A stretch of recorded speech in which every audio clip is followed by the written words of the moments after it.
All right, Plymouth Rat Rod build. Roger here.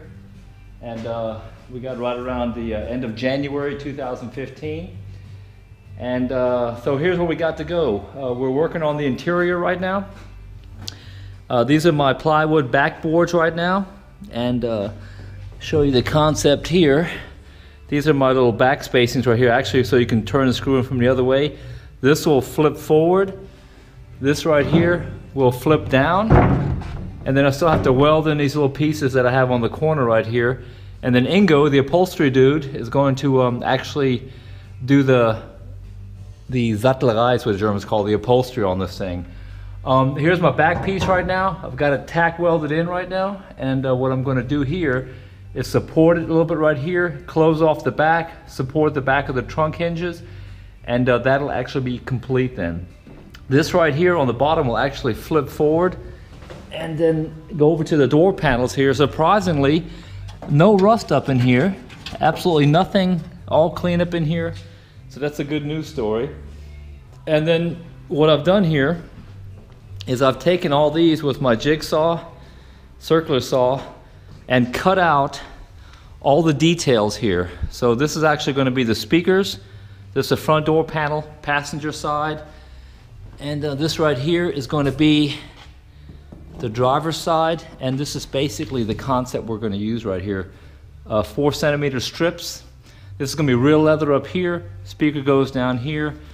And then of course, I've got the rear panel for the, looks like the passenger inside rear. And this is going to be the rear seat. So I kind of like scarfed this from the neighbor about 2 months ago. He was going to throw it away or put it to what the Germans call Sperrmüllentsorgung. And this is actually real leather. The couches look like about 20-25 years old. He bought it new, really soft. So we did some measurement on here. And from here to about right here is going to be the back seat. Nice and soft. Got a nice angle on the back. And then we're going to take the back part of this seat, couch, and that's going to be a part of the door panels on the top because it's nice, soft, real leather, not imitation stuff. Front seats, gray of course, black, and I'm going to take that one and make it just like that one by putting the black shoe leather dye on it. And then this one I actually did in the summertime. I sat into it with a t-shirt, even when I was sweating, and it doesn't take some of the black off on it. So it's got all the stuff on it. It's heated seats, lumbar support. The driver's side is full electric. And this one right here, you got to work with a lever that broke off, so I'll figure that one out too. My Dynamat has shown up. And by the way, this stuff was actually on sale at Summer Racing, $100 off per pack.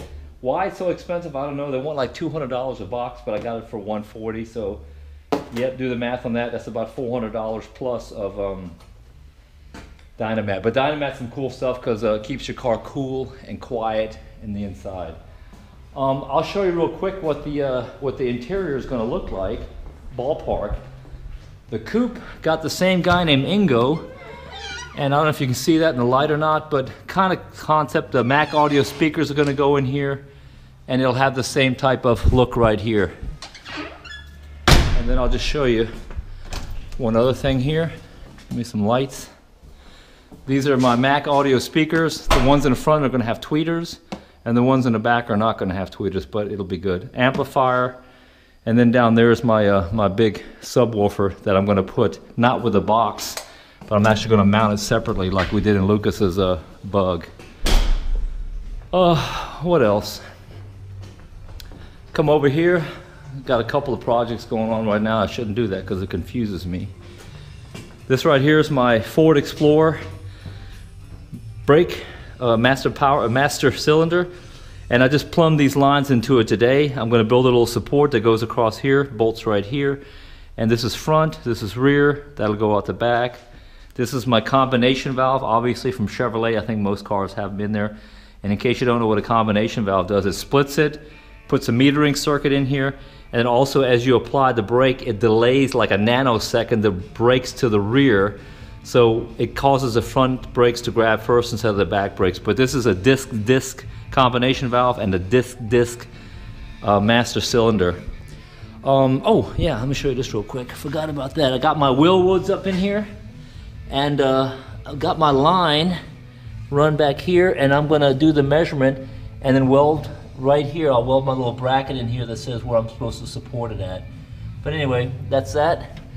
Here's the inside of it. You see some of my steering assembly. And there's my LS3 Corvette Motor. Also ganz kurz auf Deutsch. Motor drängt drin.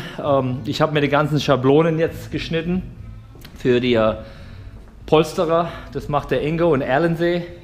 Der macht super Arbeit. Das sind die Teile hier, da drüben. Ich habe schon alles ausgemessen, es hat eine Weile gedauert.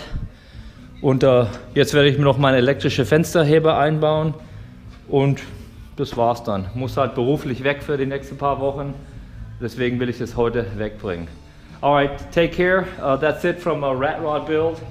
Kind of a mess in my garage right now, but who cares? Hey, take care from Germany. Bye-bye.